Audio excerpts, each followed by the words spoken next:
जय हिंद मेरे प्यारे साथियों, स्वागत करता हूं आपके अपने यूट्यूब चैनल टारगेट हब में। मैं एसपी चौधरी एक बार फिर आपके सामने हाजिर हुआ हूं रेलवे ग्रुप डी के साइंस क्वेश्चन के साथ। जैसा कि आप सभी को पता है, हमने ग्रुप डी के 98 पेपर है वो सोल्व कर लिए हैं और आज हमारी ये लास्ट क्लास रहेगी ग्रुप डी के लिए साइंस में। और अगर वो पीछे वाली क्लासें आपने नहीं देखी है तो इस क्लास के आई बटन या फिर डिस्क्रिप्शन बॉक्स में उसका लिंक मिल जाएगा, वहां से जाकर के आप पीछे वाली क्लासें देख सकते हैं, या फिर आप प्लेलिस्ट में जाओगे तो कंटिन्यू सभी क्लासें आपको देखने को मिलेगी। चलिए शुरू करते हैं आज का सेशन। और आज अपन इस क्लास में 11 अक्टूबर 2022 को तीसरी पारी में जो पेपर हुआ था उसमें जितने भी साइंस के क्वेश्चन पूछे गए हैं उन सभी का इस क्लास में सॉल्यूशन करने वाले हैं। तो बने रहेगा हमारे साथ। जिसने भी चैनल को सब्सक्राइब नहीं किया तो सबसे पहले आप चैनल को सब्सक्राइब कीजिएगा। अभी जो भी चैनल पर नया है, जिसने भी चैनल को सब्सक्राइब नहीं कर रखा है तो एक बार चैनल को सब्सक्राइब कीजिएगा, पास में लगे बेल आइकन को जरूर दबाइएगा ताकि अपन जैसे ही नेक्स्ट वीडियो लेके आए तो उसका नोटिफिकेशन सबसे पहले आपके पास पहुंचे और आप तुरंत उसका लाभ उठा सको। रही बात पीडीएफ की, तो क्लासों की पीडीएफ और प्रीवियस ईयर के पेपर की पीडीएफ है वो आपको टारगेट हब एप्लीकेशन पे मिल जाएगा अभी। और टारगेट हब एप्लीकेशन का लिंक डिस्क्रिप्शन बॉक्स में दे रखा है, तो वहां से जाकर के आप एप्लीकेशन को डाउनलोड कीजिएगा और प्रत्येक क्लास की पीडीएफ और प्रीवियस ईयर के पेपर की पीडीएफ है वो आपको इसी एप्लीकेशन के माध्यम से मिलेगी। रही बात टेस्ट सीरीज की, तो हमने ग्रुप डी के लिए दो तरह की टेस्ट सीरीज शुरू कर रखी है अभी। एक आपको स्पेशल साइंस की टेस्ट सीरीज देखने को मिलेगी जिसके अंदर आपको 1000+ क्वेश्चन देखने को मिलेंगे, जो कि सारे के सारे क्वेश्चन वो प्रीवियस ईयर के रहेंगे। और एक हमने कंप्लीट ग्रुप डी की टेस्ट सीरीज शुरू कर रखी है जिसके अंदर आपको प्रत्येक टेस्ट के अंदर 100 क्वेश्चन देखने को मिलेगा और प्रत्येक टेस्ट है वो एक प्रीवियस ईयर का पेपर रहेगा। तो अपनी तैयारी को बेहतर बनाने के लिए आप आज से टेस्ट सीरीज ज्वाइन कर सकते हैं भी। चलिए शुरू करते हैं आज का सेशन। और पहला क्वेश्चन देखो भी आपके सामने है इस प्रकार से। और आज हमारा ये 99 नंबर क्लास रहेगी भी। और आपको पता है भी प्रीवियस ईयर यानी 2022 के अंदर ग्रुप डी के 99 पारियों के अंदर पेपर हुए थे, कंप्लीट हमने कवर कर लिया। नेक्स्ट जो हमारी क्लास रहेगी वो एएलपी के अंदर जितने भी साइंस के क्वेश्चन पूछे गए हैं और वो भी पेपर वाइज अपन इसी तरीके से करवाएंगे और वो भी आपकी 9 बजे ही क्लास रहेगी भी। ठीक है, चलिए पहला क्वेश्चन देखो भी आज की क्लास का। निम्न में से कौन सा एक जीवाणु जनित रोग नहीं है? जीवाणु जनित रोग नहीं है तो वो आपका हो जाएगा एडस। एडस है वो आपका जीवाणु जनित रोग नहीं है भी। एडस है वो वायरस जनित रोग है भी। ये वायरस जनित रोग है और ये आपका एचआईवी से फैलता है भी। एचआईवी से फैलता है। और एडस एक एसटीडी रोग है भी। एसटीडी यानी सेक्सुअल ट्रांसमिटेड डिजीज रोग है, जो कि आपका राइट आंसर कौन सा हो जाएगा? ये एक नंबर ऑप्शन है वो बिल्कुल राइट आंसर हो जाएगा। सिफिलिस रोग है ना, ये आपका ये भी एसटीडी रोग है भी। सिफिलिस है ये भी आपका एसटीडी रोग है यानी सेक्सुअल ट्रांसमिटेड डिजीज है, लेकिन ये है क्या? ये जीवाणु जनित रोग है भी। ये आपका जीवाणु जनित रोग है। बाकी 6 रोग आप ट्यूबरकुलोसिस रोग जानते हैं, 6 रोग। और उसके बाद में सुजाक रोग जिसे गोनोरिया बोलते हैं भी। सुजाक को क्या बोला जाता है? गोनोरिया बोला जाता है। तो ये सारे के सारे क्या है भी? जीवाणु जनित रोग है भी। ये आपके जीवाणु जनित रोग है, जीवाणु से फैलने वाले रोग है भी।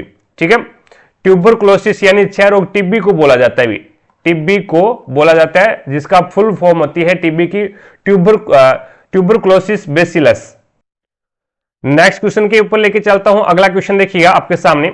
अब इसके अंदर आपको बताना भी कैल्शियम ऑक्साइड की जल के साथ अभिक्रिया करवाने पर फलतः बुझे हुए चूने का बनना कौन सी अभिक्रिया है? कैल्शियम ऑक्साइड होता है CaO, ये क्या होता है? बिना बुझा हुआ चूना है और इसकी जल के साथ में अभिक्रिया करवा दी। जल के साथ में अभिक्रिया करवा दी तो क्या बनेगा? कैल्शियम हाइड्रोक्साइड, जिसे अपन क्या बोलते हैं? बुझा हुआ चूना। और प्लस में H2O या प्लस में आपका बन जाएगा ऊर्जा। प्लस में आपकी क्या बनेगी भी? ऊर्जा बनेगी। H2O कैल्शियम हाइड्रोक्साइड बनेगा, प्लस में आपकी ऊर्जा निकलेगी बहुत ज्यादा मात्रा में।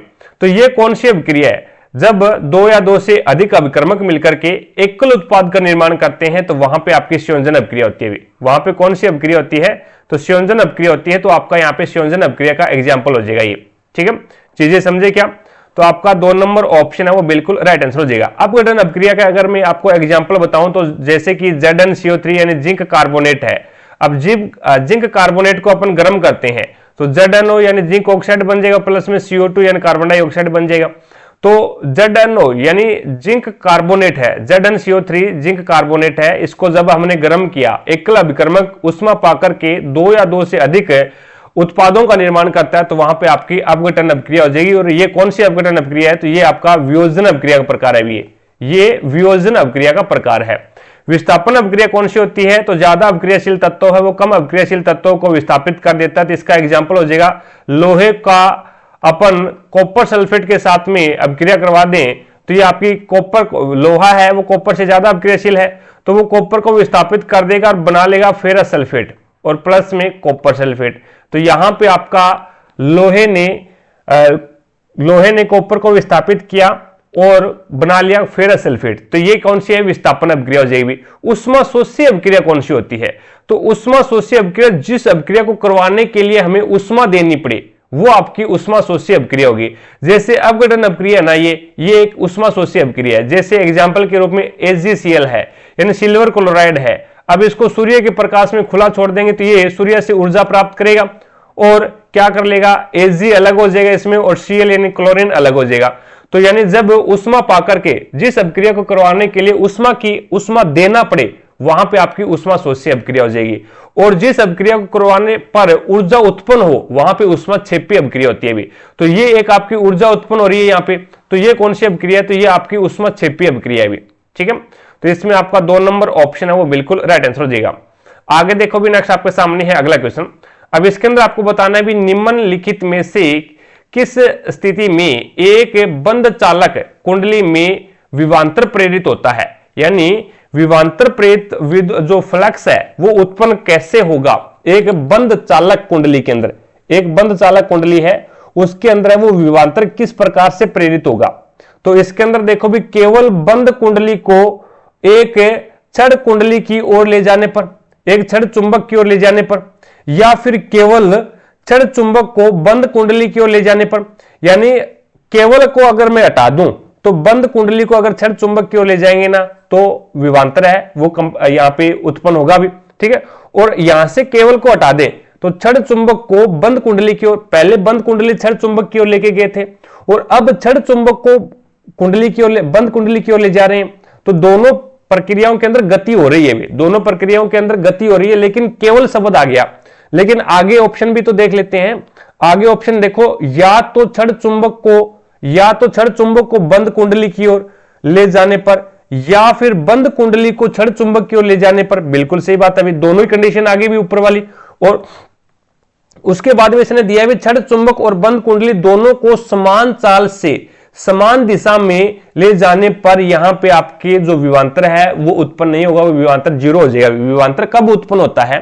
विभवांतर जैसे हमारे पास में ये एक कुंडली है, ठीक है, ये एक कुंडली है और इसको हमने इस प्रकार से, ये अपने पास में चुंबक है। अब इस चुंबक को हमने क्या है घर्षण, इस चुंबक को इस प्रकार से इसके ऊपर घर्षण करवाया एक प्रकार से भी। चुंबक को पहले इधर लेके आए इसके पूरी कुंडली के ऊपर, फिर वापस लेके गए, फिर लेके आगे वापस उसके ऊपर, यानी इस प्रकार से गति करवाया। तो चुंबक के अंदर क्या होता है? चुंबक के अंदर नॉर्थ से साउथ की ओर है वो इस प्रकार से चुंबकीय रेखाएं होती हैं। जब अपन कुंडली की ओर लेके आएंगे तो ये चुंबकीय रेखाएं हैं वो इस आपकी कुंडली के ऊपर भी आएगी, फिर कम हो जाएगी, फिर ज्यादा हो जाएगी। तो एक प्रकार से यहां पे एक फ्लैक्स उत्पन्न हो रहा है, यानी चुंबकीय रेखाएं हैं वो पहले आएगी, फिर जाएगी, फिर आएगी, फिर जाएगी, फिर आएगी, फिर जाएगी। तो इस प्रकार से इस प्रोसेस में क्या होता है? एक विद्युत वाहक बल उत्पन्न हो जाता है, एक विद्युत वाहक बल उत्पन्न होता है जिसके कारण है वो धारा उत्पन्न होती है। ठीक है ना? तो यहां पे ये बोल रहा है भी समान दिशा में जाएंगे, तो समान दिशा के अंदर जाएंगे और समान ही दिशा के अंदर दोनों की दिशा समान हो, समान चाल से चल रहा है, तो उसमें कोई भी यानी हेरफेर भी नहीं होगा भी। जो चुंबकीय क्षेत्र रेखाएं हैं उसके अंदर कोई भी अंतर नहीं होगा। अंतर नहीं आएगा तो यहां पे फ्लक्स उत्पन्न होगा नहीं। ठीक है, तो अंतर नहीं आएगा अगर समान दिशा में चल रही है। एक प्रकार से ये मान लो भी एक ट्रेन ये है, ये इसी दिशा में जा रही है, और दूसरी ट्रेन ये है वो भी उसी दिशा में जा रही है। ये 5 किलोमीटर पर घंटे के हिसाब से और ये भी 5 किलोमीटर पर घंटे के हिसाब से। तो मेरे को बताओ दोनों एक दूसरे को क्रॉस कर जाएंगे क्या? नहीं करेगी। तो वही प्रोसेस यहां पे भी। अब इसमें धारा कब बनेगी? जब ये असमान दिशा में असमान चाल से एक दूसरे के ऊपर गति करते हैं, तब ये क्या है? धारा उत्पन्न करेंगे भी। तो यहां पे 3 नंबर ऑप्शन हो जाएगा भी। 3 नंबर ऑप्शन है वो बिल्कुल राइट आंसर हो जाएगा। इसके अंदर है, इससे क्या हो जाएगा? इससे आपका विद्युत वाहक बल उत्पन्न होगा, जिससे क्या है? विभवांतर उत्पन्न हो जाएगा भी, कुंडली में विभवांतर उत्पन्न हो जाएगा। ठीक है, आगे देखो भी नेक्स्ट आपके सामने है अगला क्वेश्चन। अब इसके अंदर है गैल्वेनोमीटर परिपथ में संयोजित होने पर की उपस्थिति का सहसुंचन करता है। अब गैल्वेनोमीटर क्या बताता है भी? गैल्वेनोमीटर है वो धारा बताता है। गैल्वेनोमीटर है वो धारा बताता है, धारा आ गई, ये चीज गैल्वेनोमीटर बताता है। विभवांतर कौन बताता है? तो विभवांतर है वो वोल्टमीटर बताता है। वोल्टमीटर है उससे विभवांतर को मापा जाता है और वोल्टमीटर को समांतर क्रम में लगाते हैं। वोल्टमीटर को समांतर क्रम में लगाते हैं। प्रतिरोध को ओम के अंदर मापा जाता है। प्रतिरोध है उसको ओम के अंदर मापा जाता है और ये धारा के विपरीत होता है। धारा के विपरीत होता है, चीजें समझे क्या? धारा के विपरीत होता है। अगर धारा है वो आपकी इस दिशा में जा रहा है तो आपका जो प्रतिरोध है वो इसके विपरीत लगेगा भी, ठीक है। यहां से अपन बात करें तो I बराबर क्या होता है? 1/R होता है भी, 1/R I बराबर होता है। तो इसके अंदर है वो एक प्रकार से दुश्मनी का रिलेशन है। अगर धारा बढ़ गई तो आपका विभवांतर जो प्रतिरोध कम हो जाएगा और प्रतिरोध बढ़ा तो आपकी धारा कम हो जाएगी भी, ठीक है। तो इसमें आपका राइट आंसर क्या हो जाएगा? 1 नंबर ऑप्शन है वो बिल्कुल राइट आंसर हो जाएगा। आगे देखो भी, नेक्स्ट आपके सामने है। अब इसके अंदर आपको बताना भी उल्टा और बड़ा प्रतिबिंब प्राप्त करने के लिए वस्तु को पर रखा जाना चाहिए। आपको उल्टा भी प्रतिबिंब प्राप्त करना है और बड़ा प्रतिबिंब प्राप्त करना है। तो यहां पे उत्तल दर्पण है वो आपका बड़ा प्रतिबिंब नहीं बनाता और दूसरा उल्टा। उल्टा कौन सा होता है? वास्तविक। वास्तविक प्रतिबिंब को ही हमेशा क्या बोलते हैं? उल्टा बोलते हैं भी। और यहां पे उत्तल दर्पण है वो नहीं बनाएगा। यानी उत्तल दर्पण के अंदर दो ही कंडीशन होती है भी और दोनों कंडीशन के अंदर सीधा प्रतिबिंब बनाता है ये उत्तल दर्पण, ठीक है। सीधा प्रतिबिंब बनाएगा और सीधा प्रतिबिंब को क्या बोलेंगे? आभासी। और ये वस्तु से छोटा प्रतिबिंब बनाएगा भी, दोनों ही कंडीशन के अंदर वस्तु से छोटा प्रतिबिंब बनाएगा। अब उसके बाद में बात ये आती है जब अवतल दर्पण से जब वस्तु को अनंत के ऊपर रखें तो उसका प्रतिबिंब है वो फोकस के ऊपर बनेगा भी। जब वस्तु को अनंत पे रखा होता है तो उसका प्रतिबिंब फोकस के ऊपर बनता है और कैसा बनता है? एकदम बिंदु साइज का बनता है, एकदम छोटा बिंदु साइज का बनता है। और कैसा बनता है? वास्तविक बनता है। और वास्तविक हमेशा कैसा होता है भी? उल्टा होता है। तो ये प्रोसेस भी आपकी नहीं होगी भी। आपको तो बड़ा प्रतिबिंब चाहिए, उल्टा। तो यहां पे आपको वस्तु को कहां पे रखना पड़ेगा? वस्तु को वक्रता केंद्र और फोकस के बीच में, वक्रता केंद्र और फोकस के बीच में जब वस्तु को रखोगे तो उसका जो प्रतिबिंब है वो वक्रता केंद्र से परे बनेगा भी। जब वस्तु को वक्रता केंद्र पे रखेंगे तो उसका प्रतिबिंब वक्रता केंद्र पर ही बनेगा। लेकिन जब वस्तु को वक्रता केंद्र और फोकस के बीच में रखा जाएगा तो उसका प्रतिबिंब वक्रता केंद्र से परे बनेगा और वस्तु से बड़ा बनेगा भी, और वस्तु से बड़ा बनेगा। और जब वस्तु को फोकस पे रख देंगे तो उसका प्रतिबिंब अनंत के ऊपर बनेगा और बड़ा बनेगा भी, ठीक है। तो यहां पे आपका 2 नंबर ऑप्शन है वो बिल्कुल राइट आंसर हो जाएगा। आगे देखो भी, नेक्स्ट आपके सामने है अगला क्वेश्चन। अब इसके अंदर आपको बताना भी किसी चुंबक को गैल्वेनोमीटर से संयोजित, किसी चुंबक को गैल्वेनोमीटर से संयोजित कुंडली के अंदर गति कराए जाने पर कुंडली में धारा प्रेरित होती है। यानी कोई गैल्वेनोमीटर से संयोजित कोई कुंडली है और उस कुंडली के अंदर है वो क्या करना है आपको? कोई चुंबक है, उस चुंबक को इसके अंदर गति कराना है। तो कुंडली में धारा प्रेरित होती है। प्रेरित धारा इनमें से किस कारक पर निर्भर नहीं करती है? प्रेरित जो धारा है वो किस कारक के ऊपर निर्भर नहीं करती हुई? तो चुंबक की ध्रुवण सामर्थ्य के ऊपर, चुंबक की जो ध्रुवण सामर्थ्य है इसके ऊपर क्या यहां पे निर्भर करती है क्या? बिल्कुल निर्भर करती है। चुंबक की जो ध्रुवण सामर्थ्य है, ध्रुवण का मतलब होता है ध्रुव और सामर्थ्य का मतलब एक प्रकार से स्ट्रेंथ हो गई।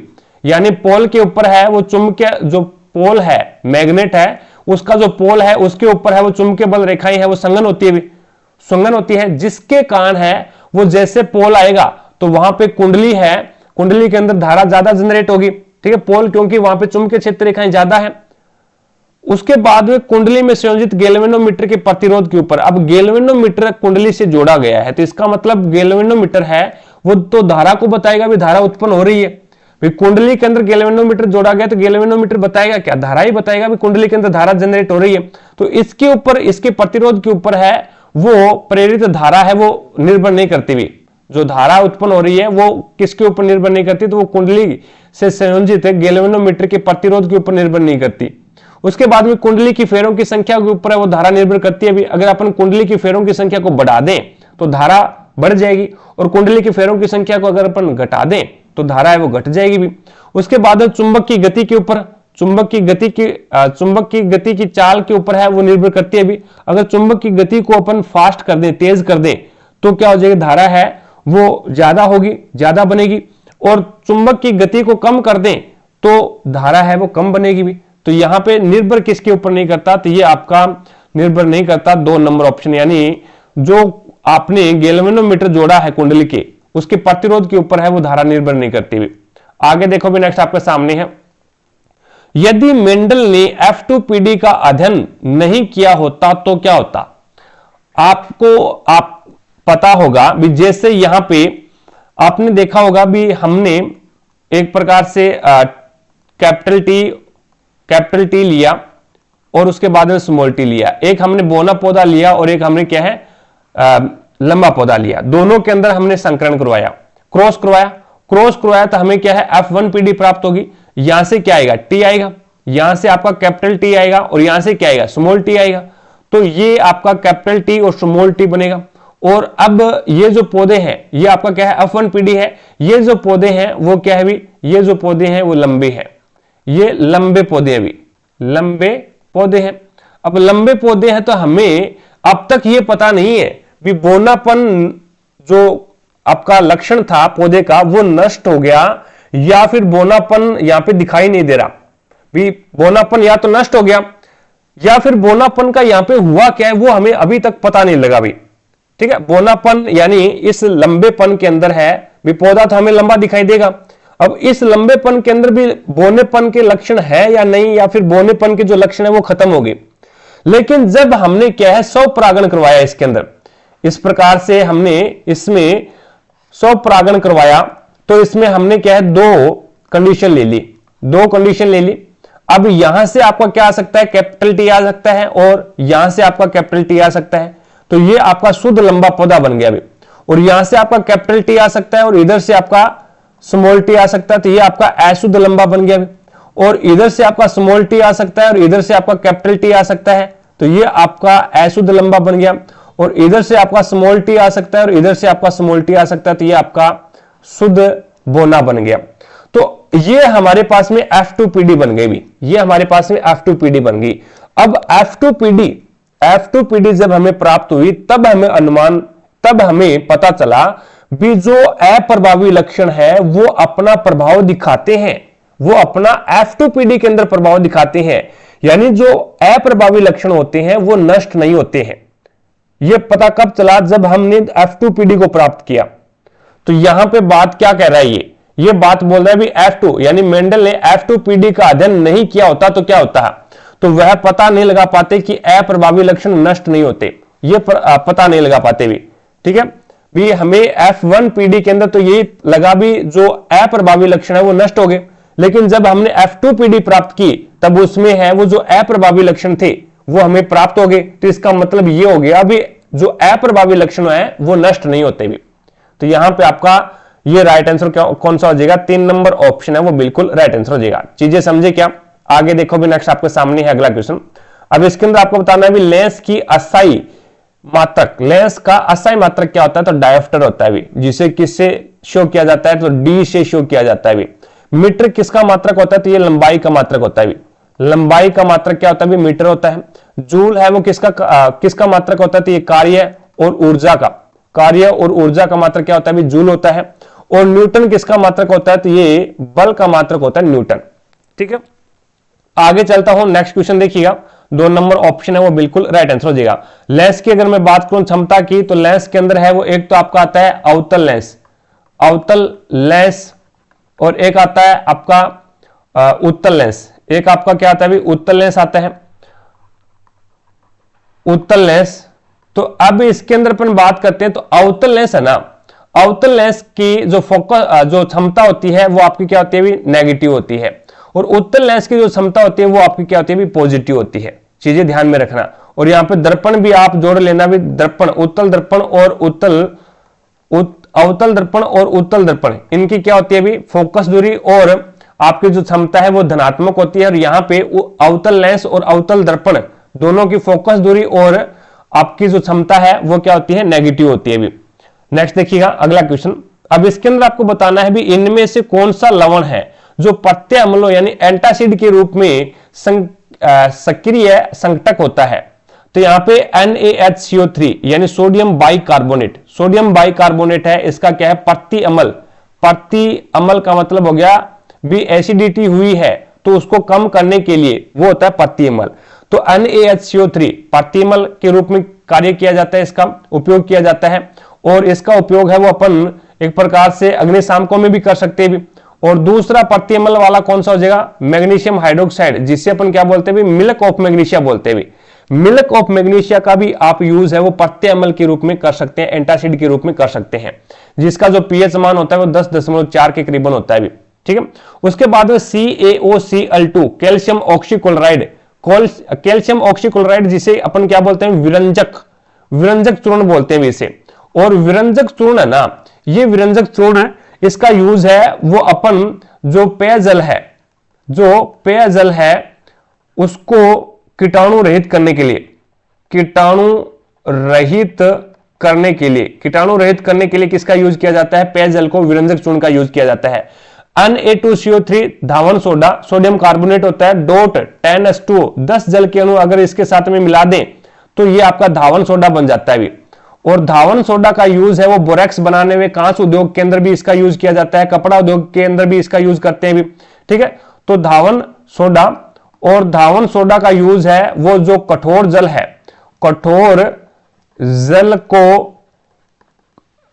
जल या फिर अपन बोले भी जो आपका एक प्रकार से स्थायी जल की कठोरता दूर करने के लिए, ये हो जाएगा आपका जल की स्थायी कठोरता को दूर करने के लिए किसका यूज किया जाता है, तो ये हो जाएगा जल की स्थायी कठोरता दूर करने के लिए किसका यूज किया जाता है, तो वो Na2CO3 10H2O का यूज किया जाता है। और ये जो धावन सोडा है इसका यूज है वो बोरेक्स बनाने के लिए भी इसका यूज किया जाता है भी। बोरेक्स को सुहागा भी बोलते हैं भी, सुहागा। और इसका जो फॉर्मूला होता है वो क्या होता है भी, इसका जो फॉर्मूला होता है वो होता है Na2B4O7.10H2O, ये आपका बोरेक्स का फॉर्मूला है। उसके बाद में अगर मैं बात करूं भी सोडियम बाइकार्बोनेट है, इसको बनाने के लिए किस किस का यूज किया जाता है, यह भी क्वेश्चन पूछा गया है। तो NaCl जो कि नमक हो गया, NH3 जो कि अमोनिया हो गया, और CO2 कार्बन डाइऑक्साइड हो गया, प्लस में H2O जल हो गया, इसका यूज किया जाता है। और अपन बात करें भी आपका जो सोडियम कार्बोनेट है, इसको बनाने के लिए किसका यूज किया जाता है, तो NaCl, एक प्रकार से NaCl का यूज किया जाता है भी। चीजें समझ में आई क्या, कुछ हद तक चीजें हैं वो समझ में आई क्या, तो 2 नंबर ऑप्शन है वो आपका बिल्कुल राइट आंसर हो जाएगा। और उसके बाद में अगर मैं बात करूं सोडियम कार्बोनेट जिसे क्या बोलते हैं, बैंकिंग सोडा बोलते हैं, बैंकिंग सोडा है। बैंकिंग सोडे के साथ में मृदु खाद्य अम्ल अगर मिला दें तो ये क्या बन जाता है भी, बैंकिंग पाउडर बन जाता है ये बैंकिंग पाउडर बन जाता है। चीजें समझे क्या।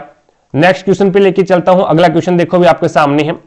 एक आपकी जानकारी के लिए मैं बता दूं, अगर किसी भी दोस्त को बायोलॉजी, केमिस्ट्री और फिजिक्स तीनों सब्जेक्टों के अगर आपको नोट्स चाहिए, एनसीईआरटी बेस्ड नोट्स 9th और 10th जो आपकी साइंस आती है उसके आधार पर बनाए गए नोट्स अभी मेरे द्वारा बनाए गए हैं, और वो आपको टारगेट हब एप्लीकेशन के ऊपर मिल जाएंगे भी। लिंक डिस्क्रिप्शन बॉक्स में दे रखा है, तो वहां से जाकर के आप एप्लीकेशन को डाउनलोड कीजिएगा। और इसके ऊपर वो एक नोट्स का फोल्डर बना हुआ है भी, तो वहां पे ये तीनों के तीनों यानी बायोलॉजी के, केमिस्ट्री के और फिजिक्स के कंप्लीट नोट्स है भी। बायोलॉजी के कंप्लीट, केमिस्ट्री के भी कंप्लीट, कोई भी टॉपिक छूटा हुआ नहीं है, और फिजिक्स के भी कंप्लीट है। तीनों के कंप्लीट नोट्स है, यहां से जाकर के आप डाउनलोड कीजिएगा और डाउनलोड करके उनकी जीरोक्स कॉपी निकलवा सकते हैं भी। ठीक है, और आप बढ़िया तरीके से उसको रीड कीजिएगा भी। और आपसे दावा करता हूं मैं इस चीज का भी, अगर आप बढ़िया तरीके से इन तीनों नोट्सों को कंप्लीट पढ़ लेते हैं, रीड कर लेते हैं, तो आपको ग्रुप डी के अंदर है वो 20+ क्वेश्चन साइंस के अंदर सही करने से कोई नहीं रोक सकता भी। ठीक है ना। और बात लेकिन यहां पे शर्त यह है भी, आपको बढ़िया तरीके से रीड करना पड़ेगा भी। ठीक है, ALP 2024 के अंदर जो पेपर हुआ था उसमें जितने भी साइंस के क्वेश्चन पूछे गए थे सारे के सारे अपने ही नोट्स से आए थे भी, एक भी क्वेश्चन बाहर नहीं गया। It's okay. तो यहां पे देखो भी आपका ये क्वेश्चन है और इसके अंदर आपको क्या है, समीकरण को संतुलित करना है। भी समीकरण को संतुलित करना क्या कहलाता है, तो हिट एंड ट्रायल विधि, हिट एंड ट्रायल विधि कहलाता है। हिट एंड ट्रायल विधि कहलाता है। और समीकरण को संतुलित क्यों करते हैं, तो समीकरण को संतुलित है वो द्रव्यमान संरक्षण के नियम का पालन करने के लिए किसका यूज किया जाता है, क्या किया जाता है, तो वो समीकरण को संतुलित किया जाता है। भी तो यहां पे देखो भी आपके पास में ए की जगह क्या आएगा, बी की जगह किससे मल्टीप्लाई करना पड़ेगा और सी की जगह किससे मल्टीप्लाई करना पड़ेगा। यहां पे देखो भी कैल्शियम आपका एक है, तो यहां पे भी कैल्शियम आपका एक ही रहेगा, क्योंकि यहां से तो यहां पे तो आपका न तो यहां पे तो आप किसी से गुणा कर ही नहीं सकते, आपको पूछा ही नहीं है यहां पे। अब इसके अंदर देखो भी नाइट्रोजन आपके पास में कितना है, 2 से मल्टीप्लाई हो रहा है, नाइट्रोजन आपका 2 है। यहां पे देखो भी नाइट्रोजन कितना है, तो यहां पे तो नाइट्रोजन आपका एक ही है, तो इसका मतलब आप ए को 2 से मल्टीप्लाई कर दो। भी इसको 2 से मल्टीप्लाई करोगे तो यहां पे आपका हाइड्रोजन कितना हो गया, 2 हो गया। हाइड्रोजन यहां पे 2 है और यहां पे भी आपका हाइड्रोजन 2 है, तो ये आपका 2 और 2 4 हाइड्रोजन है। और यहां पे देखो भी यहां पे आपका हाइड्रोजन टोटली 2 है, तो इसका मतलब आप 2 से मल्टीप्लाई करो, इसको 2 से मल्टीप्लाई करोगे तो आपका हाइड्रोजन 2 और 2 4 हो गया। और यहां पे आपका नाइट्रोजन कितना है, नाइट्रोजन 2 है और ऑक्सीजन यहां पे कितना है, भी ऑक्सीजन यहां पे 6 है, 6 ऑक्सीजन यहां पे है और 2 ऑक्सीजन यहां पे, 6 और 2 8, टोटल ऑक्सीजन 8 है। यहां पे देखें तो 2 से मल्टीप्लाई हो रहा है ये, तो इसका मतलब 2 ऑक्सीजन तो आपका यहां पे है, 2 ऑक्सीजन तो आपका यहां पे है और 2 से हमने इसको मल्टीप्लाई किया और 3 इसके पेयर के अंदर है, तो इसका मतलब 6 ऑक्सीजन आपके यहां पे है, 6 और 2 8, 8 यहां पे है, तो कंप्लीट है इसका मतलब ये हो गया भी बी को आपको ए से ही मल्टीप्लाई करना पड़ेगा, भी 1 से ही मल्टीप्लाई करना पड़ेगा, तो कैल्शियम भी 1 रह जाएगा और यहाँ पे ऑक्सीजन है वो 2 हो जाएंगे और यहाँ पे जो हाइड्रोजन है वो आपका 2 ही रहेगा। भी तो इसमें हो जाएगा भी ए की जगह तो आपका 2, बी की जगह 1 और सी की जगह 2, तो ये हो जाएगा 2 1 2, 2 1 2, तो आपका राइट आंसर कौन सा हो जाएगा, 2 नंबर ऑप्शन है वो बिल्कुल राइट आंसर हो जाएगा। आगे देखो भी नेक्स्ट आपके सामने है अगला क्वेश्चन। अब इसके अंदर आपको बताना भी इनमें से कौन सी वाहिका रक्त को हृदय से फेफड़ों के अलावा शरीर के विभिन्न अंगों तक ले जाती है। तो रक्त की कौन सी वाहिका है जो रक्त को हृदय से फेफड़ों के अलावा शरीर के अन्य भागों तक, अन्य अंगों तक लेके जाती है। तो एक तो आपको यह पता है भी जैसे यहां पे आपके फेफड़े हैं, ठीक है, इसके नीचे है वो आपका ये हार्ट है, हृदय है, तो इस यहां पे ये मान लो भी ये आपका हृदय है और इसके 4 पार्ट हैं, ठीक है। जो फेफड़ों से रक्त आता है, शुद्ध रक्त आता है, वो सबसे पहले कहां पे आता है, तो ये बाएं आलिंद के अंदर आता है। बाएं आलिंद के अंदर ये कौन लेके आता है, तो ये शीरा लेके आती है, ये आपकी शीरा लेके आती है, ठीक है। उसके बाद में ये यहां पे कपाट लगे होते हैं, उससे अब क्या करेगा, ये जो बायां नील्य है, बाएं नील्य से धमनियां निकलती है, बाएं नील्य से धमनियां निकलती है जो कि शरीर के विभिन्न हिस्सों तक रक्त पहुंचाती है। उसके बाद में अशुद्ध रक्त लेके कौन आती है, तो अशुद्ध रक्त लेके आती है आपका ये शीरा, जो कि कहां पे लेके आती है, तो ये आपका दाएं आलिंद के अंदर लेके आती है। दाएं आलिंद से आपका जो रक्त है वो दाएं नील्य के अंदर आता है और दाएं नील्य से यहां से अशुद्ध रक्त लेके जाती है फेफड़ों के अंदर, अशुद्ध रक्त लेके जाती है फेफड़ों में, ये कौन लेके जाती है, तो ये धमनी लेके जाती है।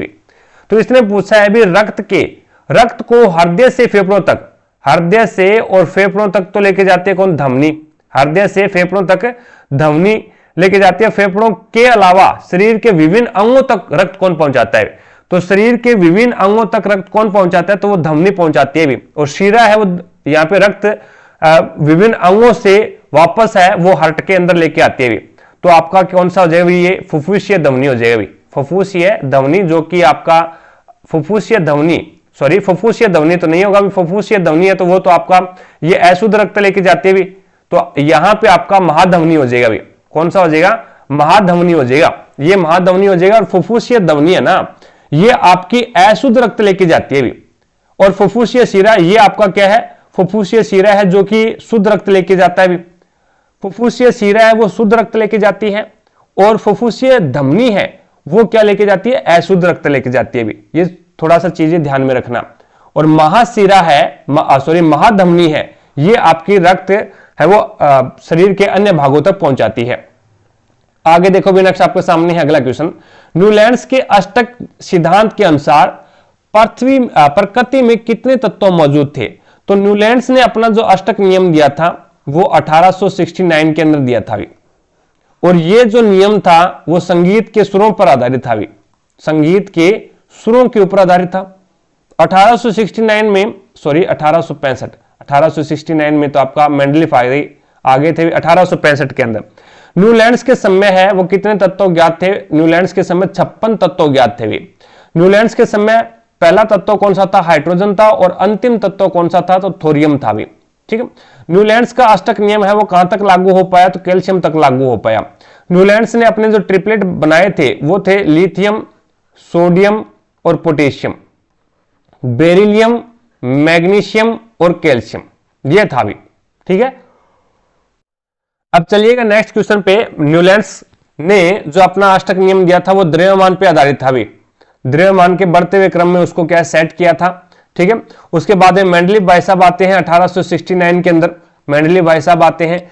इन्होंने भी जो परमाणु जो तत्व सेट किए थे वो द्रव्यमान के आधार पर किए थे भी, द्रव्यमान के आधार पर ही उन्होंने जो तत्व थे उनको सेट किया था, और इनके समय है वो 63 तत्व ज्ञात थे भी। मेंडलीफ के समय है वो 63 तत्व ज्ञात थे, तो यहां पे आपका 2 नंबर ऑप्शन है वो बिल्कुल राइट आंसर हो जाएगा। आगे देखो भी, नेक्स्ट आपके सामने है अगला क्वेश्चन। अब इसके अंदर आपको बताना है भी आधुनिक आवर्त सारणी के संबंध में निम्न में से कौन सा कथन सही नहीं है, ये आपको बताना है। सोडियम, मैग्नीशियम और सल्फर आधुनिक आवर्त सारणी के चौथे आवर्त से संबंधित है। तो यहां से देखें तो पहले ग्रुप के अंदर कौन सा आता है? तो पहले ग्रुप में आपका हाइड्रोजन आ गया, हाइड्रोजन के बाद में आपका लिथियम आ गया, हाइड्रोजन, लिथियम और हैलिनाने, ये आ गया आपका सोडियम। तो यही सही नहीं है भी, यानी सोडियम है वो आपका सोडियम है वो 3 नंबर आवर्त में आता है। पहले आवर्त में आपके 2 ही तत्व आएंगे, ठीक है, और उसके बाद में दूसरे आवर्त में आपका लिथियम वाला आ जाता है, और तीसरे में आपका सोडियम आ जाता है। फिर आपका यहाँ पे सोडियम, मैग्नीशियम और aluminium, sodium, magnesium, aluminium, silicon, phosphorus और सल्फर। तो ये आपके क्या है कि कौन से आवर्त में आते हैं? तो ये आपके 3 नंबर आवर्त में आते हैं भी, और ये बोल रहा है 4 नंबर आवर्त में आने चाहिए, तो यही गलत है। इस आधुनिक आवर्त सारणी में 18 समूह, 18 ग्रुप होते हैं और 7 आवर्त होते हैं, बिल्कुल सही बात है। एक ही समूह में उपस्थित तत्वों में संयोजी इलेक्ट्रॉनों की संख्या समान होती है भी, यानी समूह हमें क्या बताता है? 18 समूह है, इसमें क्या है? आधुनिक आवर्त सारणी में 18 समूह है, 18 समूह, तो समूह में उपस्थित तत्व होते हैं ना वो संयोजी इलेक्ट्रॉनों की संख्या समान बताते हैं। जैसे कि पहले ग्रुप के अंदर है, पहले समूह के अंदर जितने भी तत्व यहां पे इसमें रखे गए हैं, तो उसकी जो संयोजकता है, संयोजी इलेक्ट्रॉनों की संख्या है वो समान है। संयोजी इलेक्ट्रॉनों की संख्या समझते हो? बाहरी ऑर्बिट के अंदर इलेक्ट्रॉनों की संख्या समान है। जैसे सोडियम है, सोडियम 11 नंबर पे आता है, इसका इलेक्ट्रॉनिक विन्यास भरेंगे, पहले ऑर्बिट में 2 इलेक्ट्रॉन, दूसरे ऑर्बिट में 8 इलेक्ट्रॉन और तीसरे ऑर्बिट में 1 इलेक्ट्रॉन। जैसे हाइड्रोजन है, हाइड्रोजन का परमाणु क्रमांक 1 है, तो इसका मतलब पहले ऑर्बिट में 1 इलेक्ट्रॉन। तो यानी सबसे जो बाहरी ऑर्बिट होता है उसके अंदर समान इलेक्ट्रॉनों की संख्या ही संयोजी इलेक्ट्रॉन होता है भी।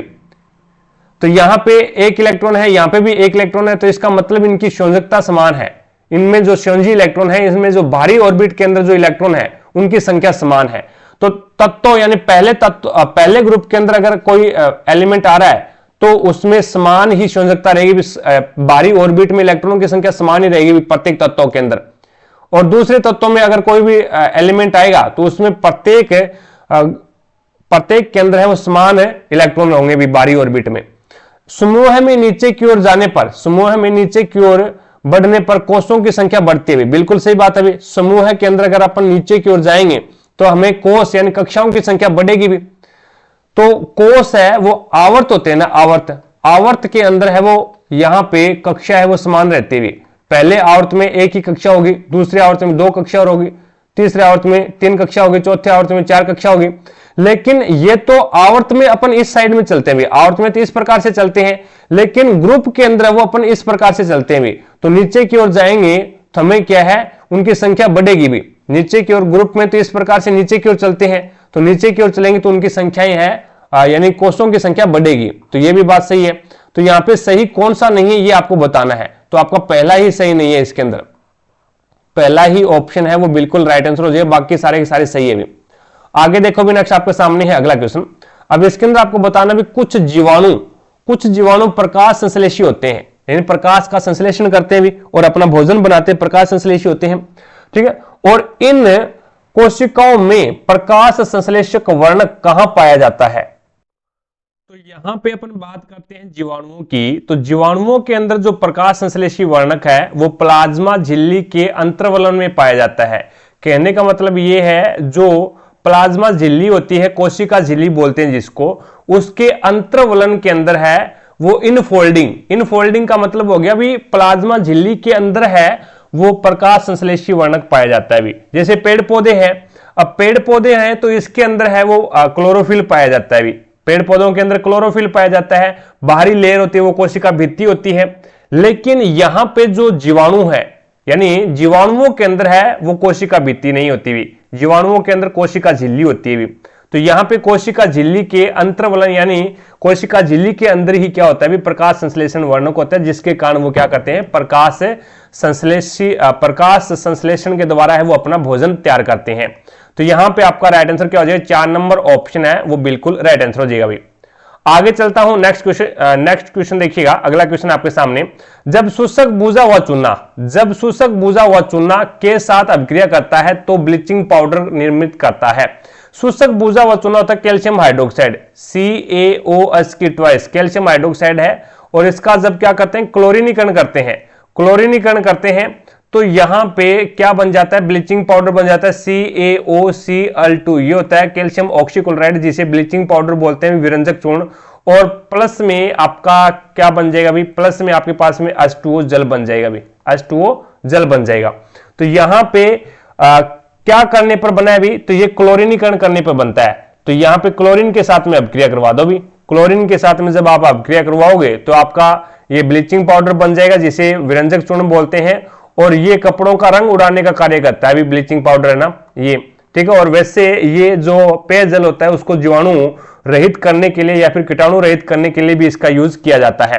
तो इसमें आपका राइट आंसर कौन सा हो जाएगा, 1 नंबर ऑप्शन है वो बिल्कुल राइट आंसर हो जाएगा। आगे देखो भी, नेक्स्ट आपके सामने है अगला क्वेश्चन।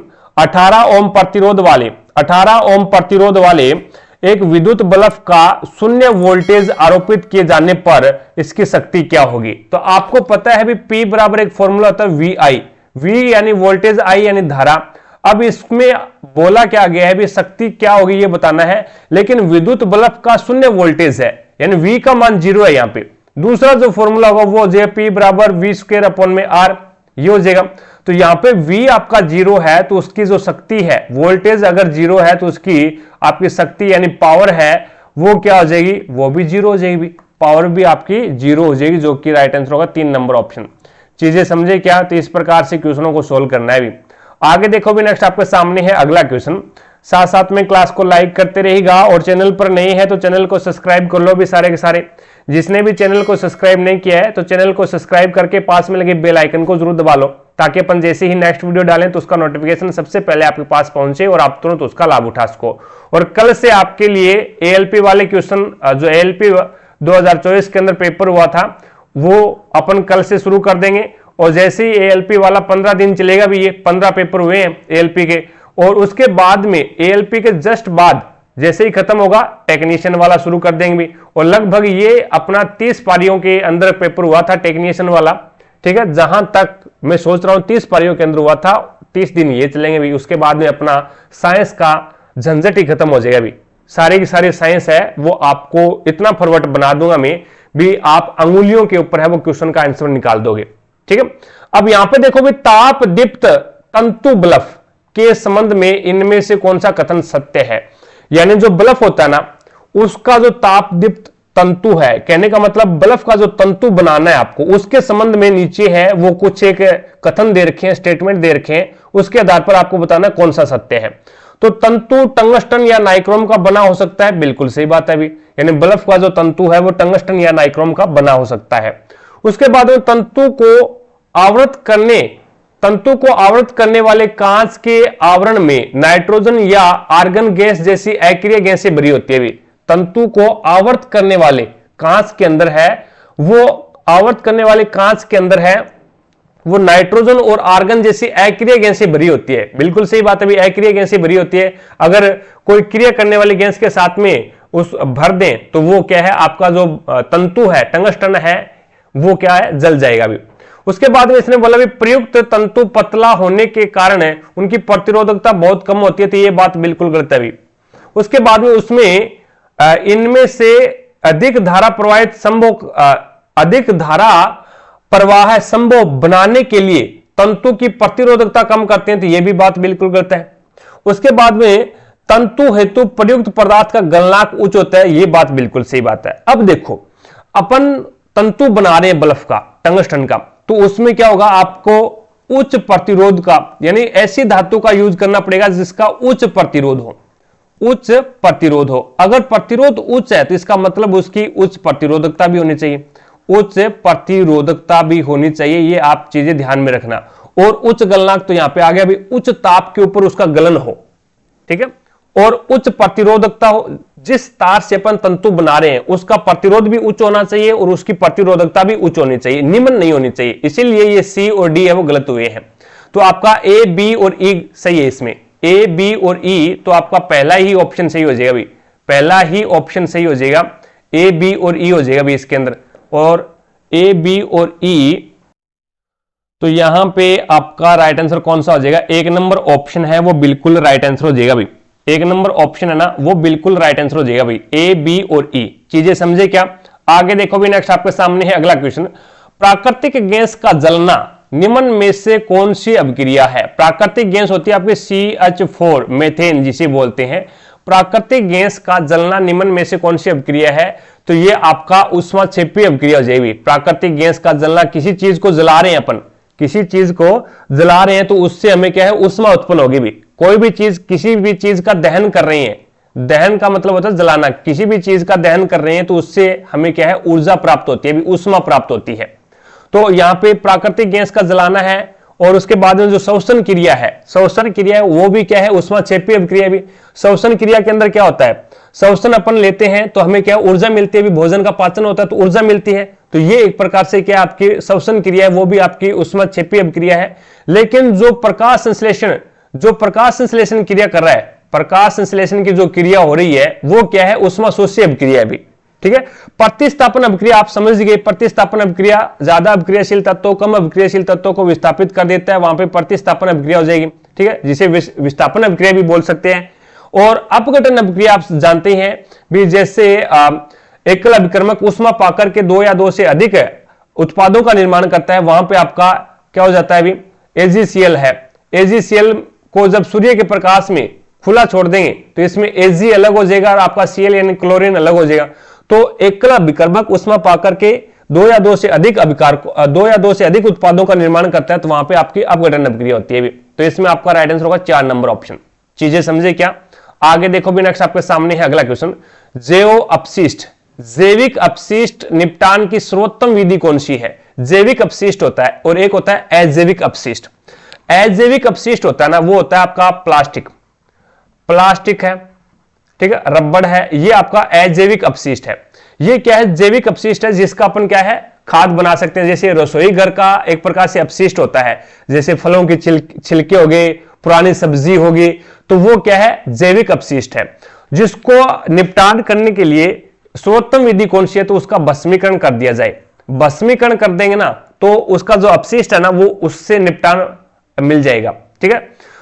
पुनः उपयोग करोगे तो भी उसका अपशिष्ट रहेगा भी, पुनः उपयोग करोगे तो भी अपशिष्ट रहेगा, और रिसाइकलिंग करोगे तो भी आपका क्या है, पुनर्चक्रण करोगे तो भी इसका एक प्रकार से कहें तो अपशिष्ट तो रहेगा ही, लेकिन खुले में जब जमा कर दोगे तो भी उसका अपशिष्ट रहेगा। या फिर आप जैविक अपशिष्ट का आप है वो कंपोस्ट बना सकते हैं, कंपोस्ट बनाकर भी आप इसके अपशिष्ट का निपटान कर सकते हैं। कंपोस्ट खाद है वो तो काम में आ जाएगी, ठीक है। तो यहां पे ऑप्शन आपका भस्मीकरण सही हो जाएगा अकॉर्डिंग टू ऑप्शन। आगे देखो भी, नेक्स्ट आपके सामने है अगला क्वेश्चन। अब इसमें बताना है भी आपको, विभज्योतक उत्तक कोशिकाओं में निम्न में से क्या अनुपस्थित होता है? यह क्वेश्चन ALP 2024 के अंदर क्वेश्चन पूछा गया है, ALP 2024 के अंदर भी क्वेश्चन पूछा गया है, और ये आपका टेक्नीशियन के अंदर भी आपका क्वेश्चन पूछा गया है। अब आप बोलोगे सर आप तो फेंक रहे हो, मैंने आपको विश्वास नहीं होगा, ग्रुप डी के 99 पेपर थे सारे के सारे, यानी पहले मेरे को पढ़ना पड़ता है भी आपको इस लेवल तक का कंटेंट देने के लिए। आपको मैं 25 क्वेश्चन करवाता हूं प्रत्येक क्लास में, और आपको कंटेंट देके जाता हूं, यानी कंटेंट देके जाता हूं 100 क्वेश्चन का, कंटेंट है वो 100 क्वेश्चन का मिलता है भी आपको, ठीक है। दिल पे हाथ रख के बताना भी 25 क्वेश्चन करवाता हूं, उसमें आपको 100 क्वेश्चन का कंटेंट देके जाता हूं भी। अब ये कंटेंट आता कहां से है? ये कंटेंट मुझे पहले तैयार करना पड़ता है भी। जैसे 25 क्वेश्चन है, अब इसको मैं पहले तैयार करता हूं भी। अब पहले तैयार करता हूं तो मैंने एएलपी वाले सारे के सारे क्वेश्चन पढ़ लिए भी, सारे के सारे पेपर मैंने निकाल दिए एएलपी वाले। टेक्नीशियन वाला है वो चल रहा है अभी, टेक्नीशियन वाला है वो अभी तक मैंने 6-7 पेपर निकाले हैं भी, ठीक है। तो उसमें अभी तक जो जितने भी टेक्नीशियन के पेपर निकाले तो उसके अंदर है वो ये क्वेश्चन आया है विभज्योतक वाला, और एएलपी के अंदर भी ये क्वेश्चन पूछा गया है। अब विभज्योतक होता क्या है? तो जैसे आपने पादपों के अंदर उत्तक पढ़ा, पादपों के अंदर उत्तक है वो 2 प्रकार के होते हैं भी। एक तो होता है मेरिस्टेमेटिक उत्तक और एक होता है आपका स्थायी उत्तक। एक तो होता है हो जाएगा आपका स्थायी उत्तक और एक आपका हो जाएगा विभज्योतक, जिसे मेरिस्टेमेटिक उत्तक बोलते हैं भी, विभज्योतक। अब विभज्योतक है ना, ये आपका फिर 3 पार्टों में 3 भागों में डिवाइड हो जाता है। अब इसे विभज्योतक क्यों कहते हैं? नाम से पता चल रहा है भी ये विभाजन करता है। जहां पे भी विभाजन की क्रिया होती है ना, वहां पे विभज्योतक पाया जाएगा। और जैसे ही विभाजन की क्रिया होती है या फिर एक ऐसा उत्तक यानी जो विभज्योतक होता है और वो अपनी विभाजन होने की क्षमता खो देता है, विभाजन होने की क्षमता खो देता है और एक स्थायी कार्य करने लग जाता है, तो वो कहां पे आ जाएगा? फिर वो स्थायी उत्तक में आ जाएगा। स्थायी उत्तक फिर 2 प्रकार के होते हैं, एक तो होता है सरल स्थायी उत्तक और एक होता है आपका जटिल स्थायी उत्तक, ठीक है। अब विभज्योतक है वो 3 प्रकार के होते हैं, एक तो होता है आपका शीर्षत विभज्योतक और एक होता है आपका पार्श्वीय विभज्योतक और एक होता है आपका अंतर्विष्ट विभज्योतक। अब शीर्षत विभज्योतक है ये शीर्ष स्थानों पे पाए जाते हैं, शीर्ष स्थानों पे। जैसे यहां पे तना है, तने के शीर्ष के ऊपर कौन सा पाया जाएगा? शीर्ष विभज्योतक पाया जाएगा, यानी तने की लंबाई के अंदर वृद्धि करेगा। उसके बाद में जड़ की लंबाई के अंदर वृद्धि करेगा, तो जड़ के शीर्ष में कौन सा विभज्योतक पाया जाएगा? तो शीर्षत पाया जाएगा। और जो तने की मोटाई करता है और जड़ की मोटाई में वृद्धि करता है वो पार्श्वीय विभज्योतक करता है भी।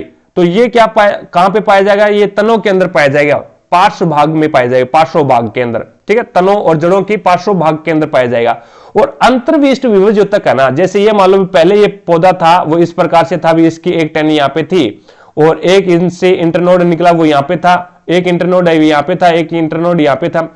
अब इनके बीच में गैप वो थोड़ा थोड़ा है दोनों के बीच में, लेकिन जब ये पौधा बड़ा हो जाएगा ना तो इनके बीच का जो गैप है ना, इन जो 2 टहनियां निकली हुई है, इन दोनों टहनियों के बीच का जो गैप है वो बड़ा हो जाएगा, ज्यादा हो जाएगा। वो किसके कारण होता है? तो वो अंतर्विष्ट विभज्योतक के कारण होता है। चीजें समझ में आ गई? तो ये क्या है? प्रत्येक दिन इसका कार्य विभाजन करने का ही होता है भी। और जैसे ही विभाजन होने की क्षमता खो देते हैं तो वो स्थायी उत्तक बन जाते हैं भी। उसके बाद में इसमें कोशिका भित्ति पाई जाती है, बिल्कुल सही बात है। केंद्रक भी पाए जाते हैं इसमें और कोशिका द्रव्य भी पाया जाता है, लेकिन इसमें रसदानी यानी वैक्यूल्स नहीं पाई जाती भी। विभज्योतक होता है ना, उसके अंदर वैक्यूल्स यानी रसदानी नहीं पाई जाती भी। और जो स्थायी उत्तक है ये 2 प्रकार के होते हैं, एक तो सरल स्थायी उत्तक हो गया और एक जटिल स्थायी उत्तक हो गया। अब सरल स्थायी उत्तक है ना, ये फिर 3 प्रकार का होता है भी। पहले आता है पेरेनकाइमा, इसके अंदर है वो बहुत ज्यादा मात्रा में वैक्यूम यानी बहुत ज्यादा मात्रा में रिक्त स्थान पाया जाता है, खाली स्थान पाया जाता है इसमें, ठीक है, अवकाश पाया जाता है। और दूसरा आता है इसके अंदर स्थूलकोण उत्तक, जिसे कोलेनकाइमा बोल सकते हैं। ये लचीलापन प्रदान करता है भी, कोलेनकाइमा, ठीक है। कोलेनकाइमा ये भी क्वेश्चन है वो आपका टेक्नीशियन के अंदर पूछा गया था, कौन सा उत्तक है वो पेड़ पौधों को लचीलापन प्रदान करता है? तो कोलेनकाइमा ना ये लचीलापन प्रदान करता है। जैसे आपने किसी पेड़ की टहनी को खींचा तो वो टूटेगी नहीं, वो लचक जाएगी, तो वो किसके कारण होता है? तो वो कोलेनकाइमा के कारण होता है। दूसरा इसमें आता है सक्लेरेनकाइमा, तीसरा आता है सक्लेरेनकाइमा, जिसे हिंदी में बोलते हैं दड्डोत्तक। इसे हिंदी में क्या बोलते हैं? दड्डोत्तक बोलते हैं भी। और इसे हिंदी में स्थूलकोण उत्तक बोलते हैं भी, स्थूलकोण उत्तक बोलते हैं। पेरेनकाइमा को बोलते हैं मृदुत्तक बोला जाता है। अब ये क्या करता है? ये कठोरता प्रदान करता है भी। जैसे नारियल का छिलका है, नारियल का जो ऊपरी बाहरी जो छिलका होता है, बाहरी जो रेशा होता है, वो किसका बना होता है? तो वो सक्लेरेनकाइमा का बना होता है। और ये आपका मर्त होता है भी, सक्लेरेनकाइमा ना ये मृत कोशिकाओं का बना होता है, बाकी ये दोनों के दोनों जीवित होते हैं भी। उसके बाद में जटिल स्थायी ऊतक केंद्र है वो आपके दो आते हैं, एक तो आता है आपका जाइलम और एक आता है आपका फ्लोएम। जाइलम जल का प्रिवेंट करता है और फ्लोएम है वो फल का प्रिवेंट करता, भोजन का प्रिवेंट करता है। तो यहां पे आपका राइट आंसर कौन सा हो जाएगा, इसमें रसदानी है वो नहीं पाई जाती विभाज्य ऊतक के अंदर, 2 नंबर ऑप्शन आपका बिल्कुल राइट आंसर हो जाएगा। आगे देखो भी नेक्स्ट आपके सामने है, एकल कार्बन परमाणु कितने बंध बनाता है। एकल कार्बन परमाणु है ये लो कार्बन को आपको पता है कार्बन कितने नंबर पे आता है, 6 नंबर पे आता है। कार्बन का परमाणु क्रमांक 6 है। पहले ऑर्बिट में 2 इलेक्ट्रॉन आ जाएंगे, दूसरी ऑर्बिट में 4 इलेक्ट्रॉन आ जाएंगे। या तो ये क्या करे 4 इलेक्ट्रॉन ग्रहण कर ले, या फिर ये क्या करे 4 इलेक्ट्रॉन है वो त्याग दे। अब ये दोनों ही कार्य नहीं करेगा, न तो ये ग्रहण करेगा और न ये त्यागेगा।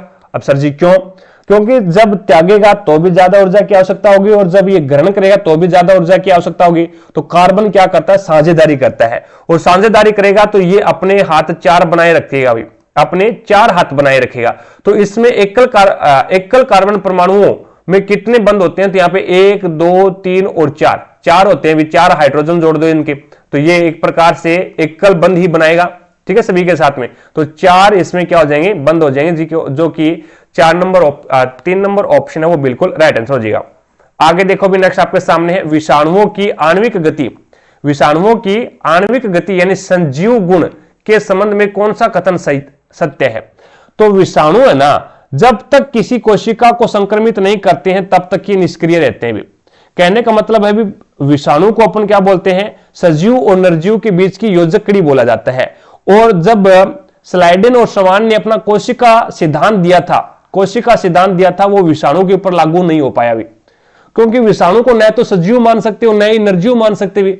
विषाणु है वो अगर बाहर पड़ा है तो वो निर्जीव है, अगर किसी कोशिका के अंदर आ गया तो वो सजीव हो जाएगा। तो एक प्रकार से सजीव और निर्जीव के बीच की योजक कड़ी किसे माना जाता है, तो वो विषाणु को माना जाता है, वायरस को माना जाता है। और वायरस जब तक किसी कोशिका को संक्रमित नहीं करता है तब तक वो निष्क्रिय रहता है भी। इसीलिए स्लाइडेन, ये भी क्वेश्चन ग्रुप डी के अंदर पूछा गया, स्लाइडेन और श्वान का जो कोशिका सिद्धांत है वो किस पे लागू नहीं होता, तो वो वायरस यानी विषाणु के ऊपर लागू नहीं होता भी। तो यहां पे आपका राइट आंसर होगा, पहला ही ऑप्शन है वो बिल्कुल राइट आंसर हो जाएगा। चीजें समझे क्या। अगले क्वेश्चन के ऊपर लेके चलता हूं। नेक्स्ट क्वेश्चन देखिएगा आपके सामने है। अब इसके अंदर आपको बताना है भी निम्नलिखित में से प्रकाश के प्रकीर्णन के अनुप्रयोगों की पहचान करो भी।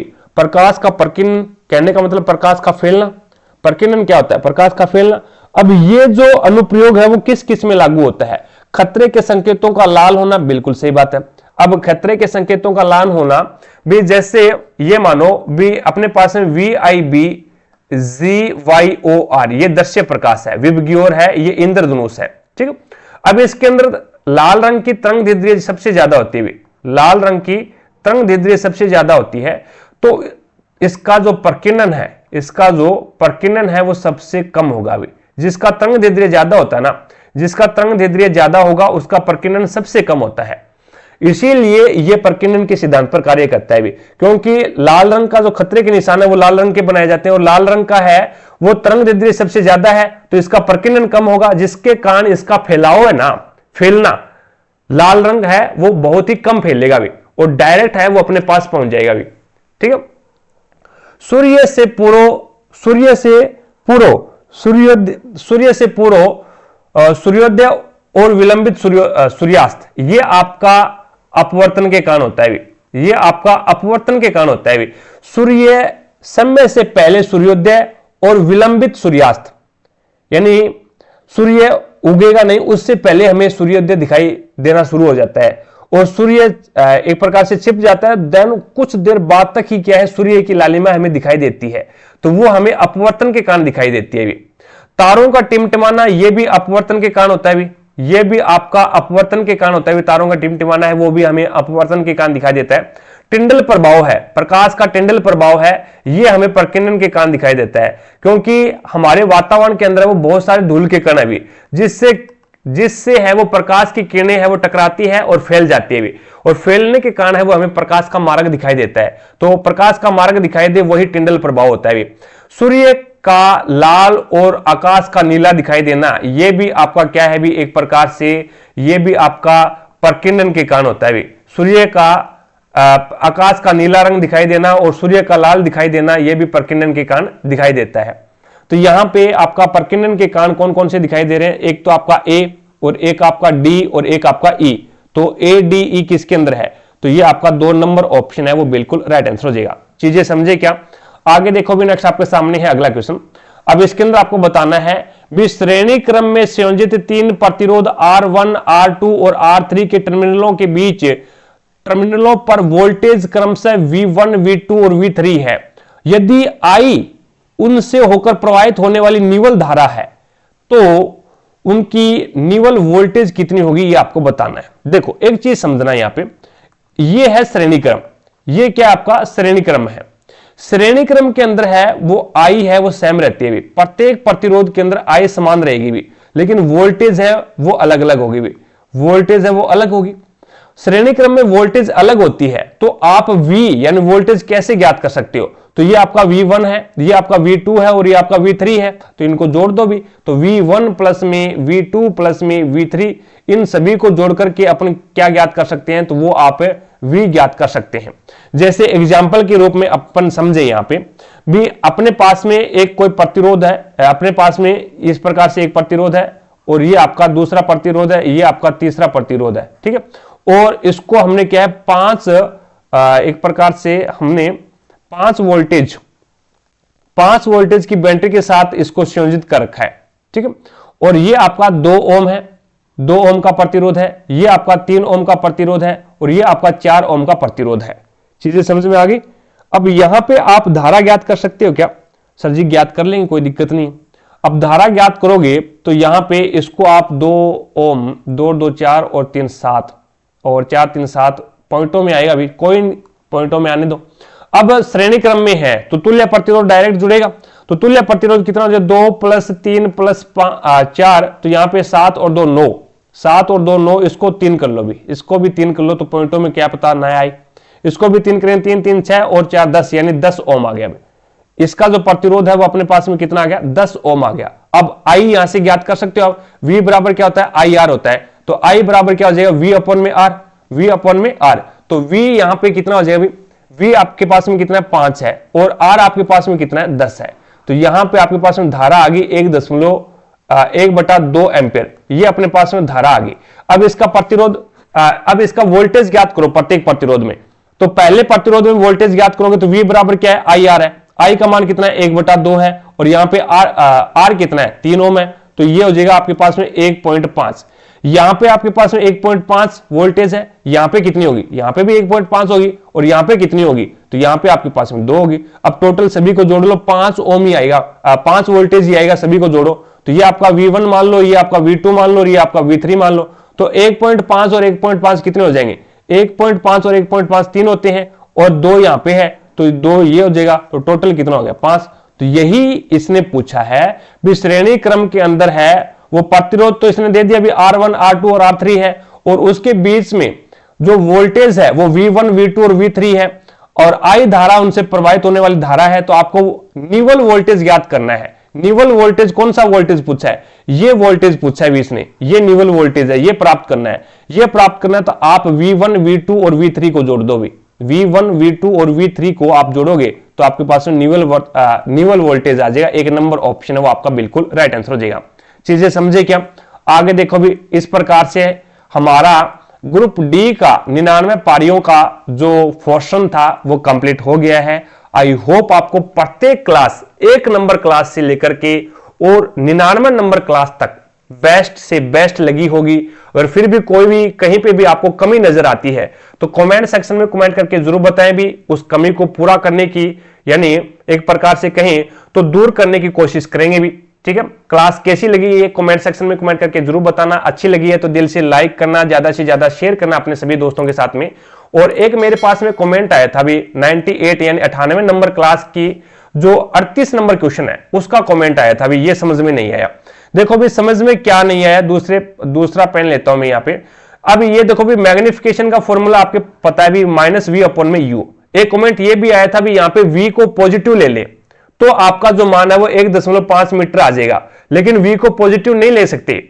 V को पॉजिटिव क्यों नहीं ले सकते? क्योंकि यहां पे आपका वास्तविक प्रतिबिंब बन रहा है, और वास्तविक प्रतिबिंब कहां पे बनता है? ये देखो भी अवतल दर्पण है ये, ठीक है, और इसमें वास्तविक प्रतिबिंब कहां पे बनता है? ये मुख्य अक्ष है, ठीक है, ये आपका मुख्य अक्ष है, और इसमें वास्तविक प्रतिबिंब दर्पण के सामने बनता है भी, और दर्पण के सामने सारी दूरियां अपन कैलकुलेट करते हैं नेगेटिव के अंदर, और दर्पण के पीछे सारी दूरियां कैलकुलेट करते हैं पॉजिटिव के अंदर। तो वास्तविक प्रतिबिंब तो यहां पे इसने बोल रखा है भी वास्तविक प्रतिबिंब बन रहा है, तो इसके लिए हम V पॉजिटिव नहीं लेंगे, V नेगेटिव लेना पड़ेगा आपको, क्योंकि बाईं ओर सारी दूरियां कैलकुलेट करते हैं वो अपन पॉजिटिव नेगेटिव के अंदर लेते हैं भी सारी की सारी दूरियां, तो यहां पे V का मान नेगेटिव आएगा भी, ठीक है ना। पॉजिटिव लेके तो आप कर दोगे, मेरे को पता है, लेकिन पॉजिटिव लेके करोगे वो गलत है। इस क्वेश्चन के ऊपर रीट लगी हुई है, और ये आपका 2 नंबर ऑप्शन सही होगा इसका, ठीक है। और ये आप एनसीईआरटी के आधार पर आप रीट लगा सकते हैं, ऐसी कोई दिक्कत नहीं है, चैलेंज है रेलवे को। अब यहां पे मैग्निफिकेशन M बराबर क्या होता है? -V अपन में U होता है भी, ठीक है। अब यहां से आपको दर्पण फॉर्मूला लगाना है। दर्पण फॉर्मूला हमने ये लगा दिया अभी 1/f बराबर 1/v प्लस में 1/u। उसके बाद में आपको ज्ञात क्या करना है? आपको तो यहां पे V ज्ञात करना है, V ज्ञात कर लो। तो ये तो प्रतिबिंब बन रहा है, U ज्ञात करना है भी आपको, U ज्ञात करना है। तो इस V को दूसरी साइड में भेजो तो ये माइनस का हो जाएगा, ये आपका माइनस का हो जाएगा, ठीक है। V को दूसरी साइड में भेजेंगे तो ये आपका माइनस का हो जाएगा। तो इसके अंदर पूछा क्या है? फोकस दूरी कितनी होगी? फोकस दूरी पूछे, ये फोकस दूरी ही आपको पूछी है भी, फोकस दूरी पूछी है। तो ये आप यहां पे मान कितना है? 1.5 है, 1.5 हमने इसमें रखा, तो पॉइंट हटाया तो ऊपर क्या लगा दिया? 10 लगा दिया, भी कोई दिक्कत नहीं है, V का मान आ गया। और U का मान है वो हमने यहां से ज्ञात कर लिया, भी U का मान हमने यहां से ज्ञात कर लिया।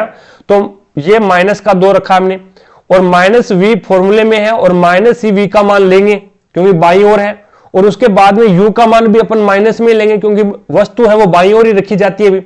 तो यहां पे इस माइनस से ये माइनस कैंसिल हो गया, ये माइनस अंदर गुणा हुआ तो ये प्लस हो गया भी। तो यहां से U बराबर क्या आ जाएगा? तो 1.5 अपॉन में 2 आ जाएगा भी।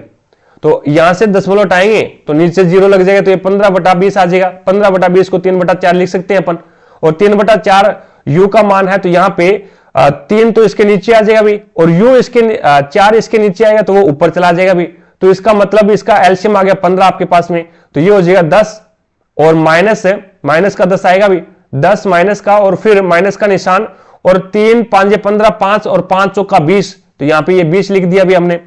तो ये आपके पास में F का मान क्या आ गया? ये तो 1/f का मान है भी, F का मान आ गया 15/30, 15/30 माइनस का है, तो ये आपके पास में F का मान आ गया, F का मान 1/2, वो भी माइनस का। तो F बराबर क्या आ जाएगा? F बराबर आपके पास में आ जाएगा 0.5, F बराबर आपके पास में क्या आ जाएगा भी? 0.5 आ जाएगा भी। चीजें समझ में आ गई क्या? तो इसका 2 नंबर ऑप्शन है वो बिल्कुल राइट आंसर हो जाएगा।